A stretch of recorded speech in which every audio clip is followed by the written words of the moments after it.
Hi, I'm Caden, here with my brother, Cal, and you're watching Eating W's. eat the W.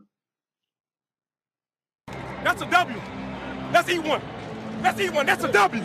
On today's episode of Eating W's, we have our Super Bowl 58 prediction episode. It is finally here, technically the season finale, if you want to call it that, for the NFL season. But it has been a crazy season that ended in a very predictable Super Bowl, which is kind of funny how that worked out. Yeah. With all the different things and different possibilities that could have happened throughout the entire year, to end with two of the top rated teams at the beginning of the season being in the Super Bowl is a little boring, but whatever. Still going to be a really good game. Two really good teams going at it right here. But before we jump into our predictions on that, just a quick update on Cal and I's head-to-head pick'em game. Last week we picked the same thing, so there was no change in differential, but we each got one of the two games correct, putting me at a total of 218 and Callan at a total of 219. And just like it always should and always does, it comes down to the Super Bowl game to decide the winner for our pick'em this year. I'm pretty sure it's been this case scenario every year we've done this, the past 3-4 years, whatever it's been now. And it is how we want it to happen. We by no means like fake it or push it to happen this way. It's not scripted. It's not scripted, we swear to God. It does always fall this way. I really thought it wasn't going to happen this year, because going into the divisional round, I think I was down by 13. Yep. But then I went 3-1 and Callan went 0-4, and I made up 12 points on him. So that was a crazy week, crazy comeback. And here we are again. We are come down to the final game. So let's see who we got as our picks in this final game, worth 8 points in our pick'em game and worth a Lombardi trophy to one of these two teams. Now for the breakdown for the Super Bowl, since it is only one game, we kind of break it down by factors a little more than we do with any other game of the year. So the factors, or kind of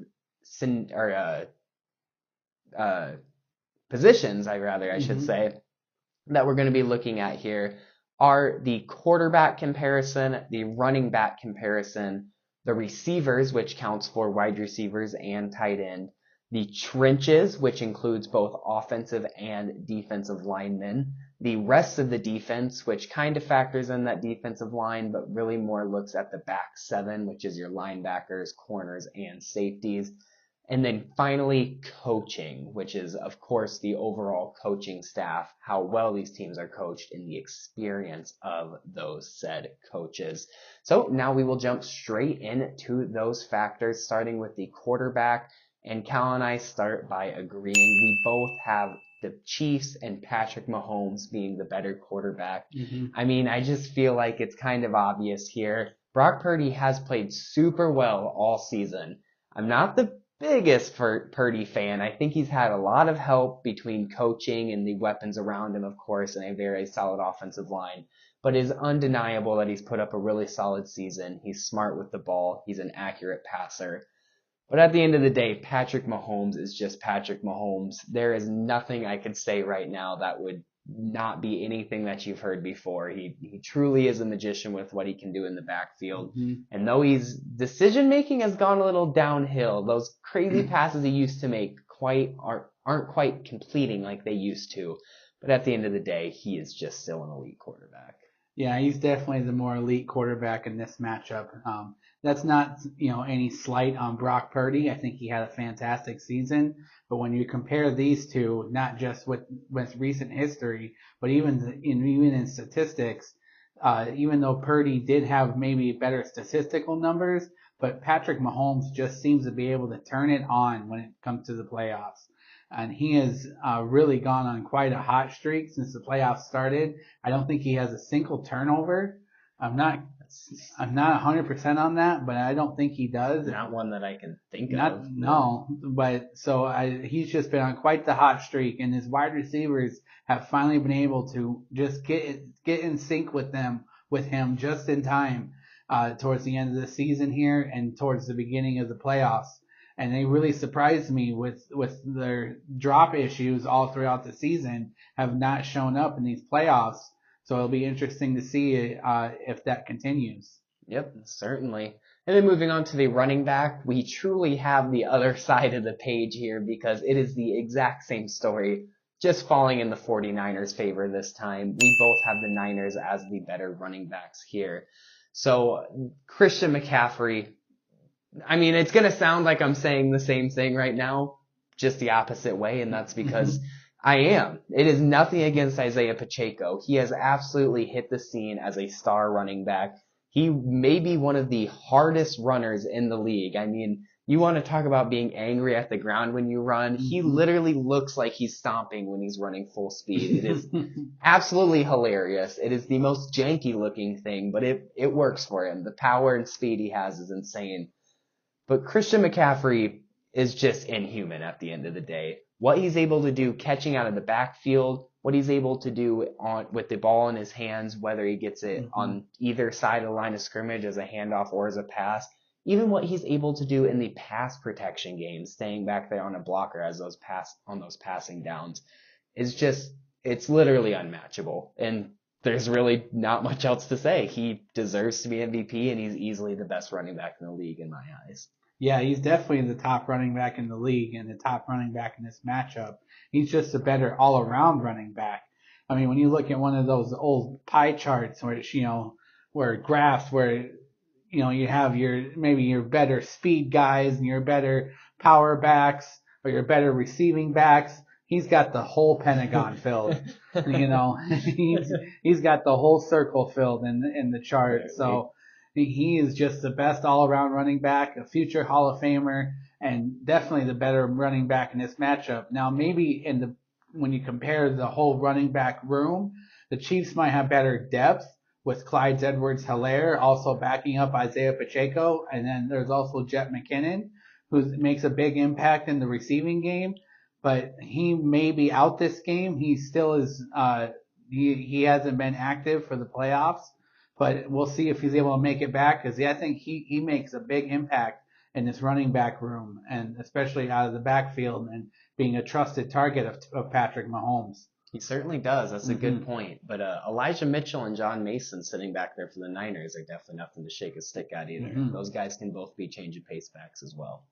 So next up, we got the receivers, and we agree again, the sweep on the offense. We both have the 49ers having the better receivers. Now, this one was much closer in my eyes. I think that the Chiefs receivers, though they've had those drop issues throughout the season, like Callan touched on, they've really shown up in these playoffs and later in the season. And I think one guy in particular, Rashee Rice, of course, the rookie out of SMU, has absolutely hit the scene running. He played decent earlier in the years, but whatever it was when the lights were on and the playoffs showed up and they said, Rashee, we need you to be in this offense more, he absolutely answered. He is always open when Mahomes looks to him. He has great ability once he has the ball in his hands. And one of the most miraculous things about the Chiefs receiving group is that Marquez Valdes-Scantling is catching things again, which is pretty rare for him. He caught that crazy 3rd and short where they threw it deep to beat the Ravens. Looked like he was going to drop it, but nonetheless he caught it, which is all that matters. But if you look over at the 49ers, they just have the better receivers overall. Oh, and then I guess on the Chiefs side, I didn't even mention Travis Kelce, but he's so good that you don't really need to mention him. It's just a given that he's, of course, an elite receiver for them. But I think overall, when you talk about depth is where the 49ers really win it on the receiver side of things. You talk about Brandon Ayuk, who's been a little quiet in the playoffs, but has shown he can absolutely take over a game if given the opportunity. Then you have Deebo Samuels out there. You have George Kittle, of course, who's a little quiet, hit and miss as well, but when he is on, he is so on. And then just a couple of other guys in that rotationary part of it that, to kind of put it in context, I think there's rotational guys for the Niners that could be starting guys for the Chiefs. But then they're just rotational guys because the Niners have those other receivers. And then Christian McCaffrey, you can even kind of count as a receiver, the way he's able to come out of the backfield and work in the screen game. Definitely. So this one is a lot closer. I think this is a tough battle at that receiver position battle, but nonetheless, I think the Niners still take it. Yeah, I think the Niners receivers are better in this matchup, and that's just because when you look at the drops, obviously the Chiefs led the league in drops, And I think that's one huge thing that is going to be an X factor that you have to look for in this game is who's going to lead the game in drops. Because I think they're going to make a big difference, and there are going to be big drops that happen to whoever it happens to. But like you were saying, I think that the 49ers have the more depth in the receiver room. Those rotational guys like Jawan Jennings, that's really a big piece, and he's really showed up in these playoffs. So he could be becoming a big part of the 49ers offense. And, you talk about the tight ends, Travis Kelce and George Kittle, they're both star tight ends, and they both are main cogs in each other's offenses. But Travis Kelce may be the better player overall, but I just think that the 49ers have the better overall room and overall talent and depth compared to the Chiefs wide receivers. It's funny because Travis Kelce and George Kittle are probably two of the better tight ends in the whole league, but they're very different. Travis Kelce can just feel the field so well, which when I say that, I mean he can find open zones so well. He knows where to stand to get open. And Kittle's not quite as good as that, but man, he can punch you in the mouth on those deep crossing routes, on those seam routes. He's so good in the vertical game. So it's funny that they're two elite tight ends that are so very different going against each other here. Now moving on to the trenches, which is the offensive and defensive line, the big means, the big uglies. We both have the 49ers again here, kind of on a sweep for the San Francisco 49ers on offense with everything but quarterback.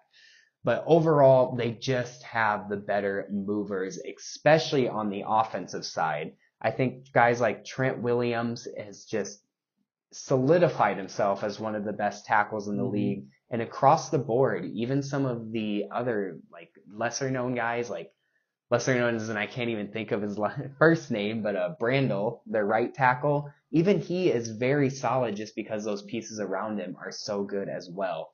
And the Chiefs have a very good offensive line too, but a big hit to the Chiefs and a big reason I have the 49ers slotted in here as my better trenches guy, especially on the offensive line, is because they're starting left guard Joe Thuney. It's looking like will not play in the Super Bowl. So that's a really big hit. And then, so not only on the offensive side, but moving over to the defensive side of the ball with the defensive line. You look at this 49ers defensive line, and it is Chase Young, a first overall pick, Nick Bosa, I believe a second overall pick as your two edge rushers or defensive ends. And then you have Eric Armstead, who is a first round pick, Javon Hargrave, who was a first round pick, and Javon Kinlaw, who was a first round pick. And not only first round picks, but all very successful players since they were taken in the first round of their respective drafts.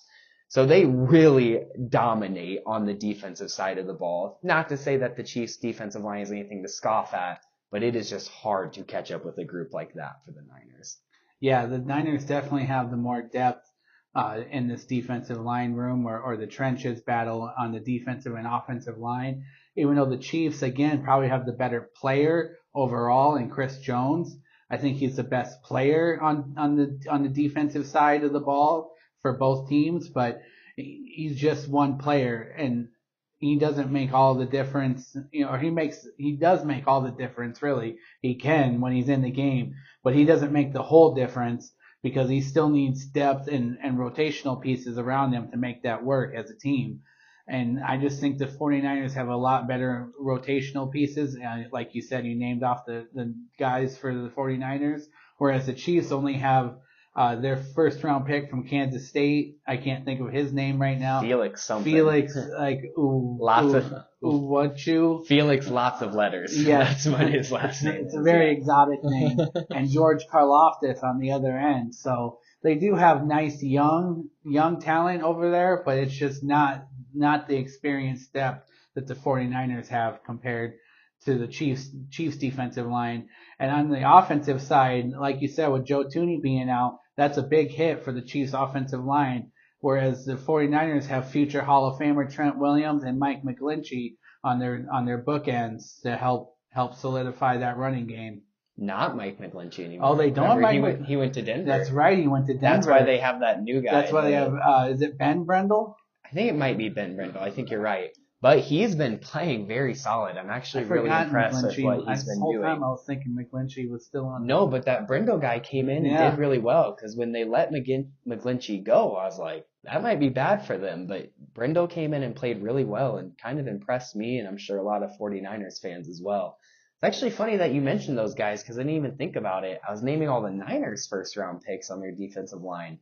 I think the Chiefs might have all first round picks as well. I know Felix, the rookie, is, and then I know George Karlaftis was last year. Mm-hmm. I'm ironically not sure if Chris Jones was. I think Chris Jones was too. You think he was? If Chris Jones was a first rounder, then they also have a full first round off defensive line, which is kind of funny. It shows that defensive line really does matter at the end of the day. Mm-hmm. Now moving on to our final player position, we have the rest of the defense, which is your back seven rather, which includes your secondary, your safeties and corners, as well as your linebacking corps. And it is the one and only time we disagree here position wise. Callan has the Chiefs in this one while I have the 49ers. Now, the 49ers don't have the craziest secondary, especially at safety. They've gone through a lot of injuries at that safety position throughout the year, but I think that they're very solid at corner still, including Charvarius Ward, who is playing, if I'm not mistaken, his revenge game. I think this might be his first time playing against the Chiefs since he was traded from the Chiefs to the Niners. I believe so. 1 or 2 years ago. I can't remember exactly what it was. So expect a really big game and kind of a breakout game, not breakout game, but a makeup, a revenge game, I guess, for Charvarius Ward in this one. But the reason that their secondary doesn't bother me too much is because, of course, their defensive line is good enough that they can put pressure on the quarterback. But in the run game, they do not get past that linebacking corps. And that's really what won it here for me for the 49ers. I think the Fred Warner and Dre Greenlaw are probably two of the better off-ball linebackers in this league. I think it's very arguable, if not almost unarguable, that he's not the best off-ball linebacker in the league for Fred Warner. It's just crazy what he can do. He is all over the field. And then Dre Greenlaw, like I said, I think is an elite off-ball linebacker too. So I think they're very equal between these two teams, the Chiefs and the 49ers, in that secondary wise of things, because they're even very similar, where the Chiefs don't have the greatest safeties, but they have one really good corner in L'Jarius Sneed, just like with the 49ers, not great safety and having Charvarius Ward. But at the end of the day, those off-ball linebackers are just so good for the Niners, so they take the mark here for me. Yeah, this was probably the toughest pick for me between the Chiefs and 49ers defense, because I've been a fan of the 49ers defense all season long. And I've said that they're one of the top units in the NFL, and they really are. But really, the Chiefs have also been one of the top units in the NFL. And not only in the NFL, or not only during the regular season in the NFL, but also during these playoffs. In fact, they are the fourth best team in terms of points per game allowed in the NFL playoffs in NFL history. So they're the fourth best defense in NFL playoff history by only allowing 13 points per game these playoff games. And that's only been two games for them. 3 games. Three games. They weren't the one seed. They weren't the 1 seed. So it's been 3 games for them, and it's really they've went out there and dominated all 3 games, really. And that defense has shown that they're one of the top units as a team, because they might not have the best players, they do have some of the top players like Chris Jones and Nick Bolton and L'Jarius Sneed. But as a team, they've just been playing so well and so complete. You look at guys like Nick Bolton and Willie Gay and Drew Tranquill in the linebacker room. They really formed a solid unit. We've talked about the defensive line, previously, and how they're really led by Chris Jones. But that secondary has really played well, with L'Jarius Sneed and Trent McDuffie really having a breakout year and showing that he's one of the top corners in the NFL this year. Yeah, I forgot about Trent McDuffie. He has had a super solid season this year. And then finally, one of the underrated but very important, maybe one of the most important aspects in all of football, the coaching. And we end here by agreeing again. We both have the Chiefs in this one. I think that these are both really good coaching staffs.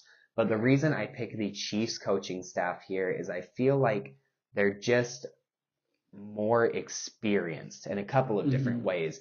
not only are they a little older, as in more experience, quite literal of just being older, being in the game, being coaches longer, but I think that they have more experience with the team that they are currently on, and they also have more experience being in the playoffs, especially in the Super Bowl, with this being Andy Reid's fourth Super Bowl, and I'm sure a lot of other guys on that coaching staff being their fourth Super Bowl as well.